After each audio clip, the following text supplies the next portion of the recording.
Vi ste vodila svet zavoda v preteklem mandatu. S kakšnimi občutki odhajate oziroma zapuščate ta mandat?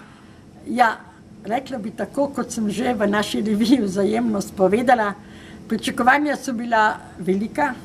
Žal lahko povem, da v celoti nisem zadovoljna z rezultati, ne da se ne bi naš svet zavzemal, prizadeval za izboljšanje mnogih, bom rekla, problemov, ki smo jim bili priča v tem 4-letnem mandatu.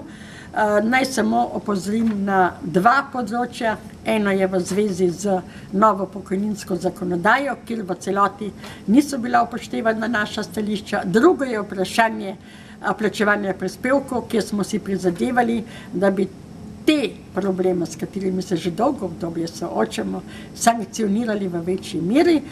Naštela sem samo 2, pa vendar lahko rečem tudi to, da bi bilo morda bolje, če bi v tej naši družbi upoštevali znani lepi slovenski rek. Le čevlje sodi naj kopitar, tudi na tem področju. Pa bi morda bile stvari boljše. Se boste tudi v bodoče ukvarjali s čim podobnim?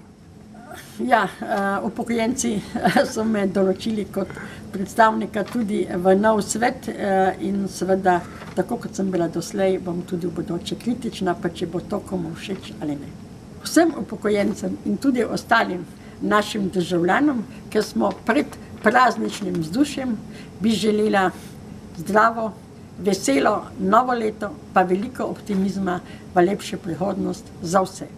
Mlade, aktivne in nas upokojence.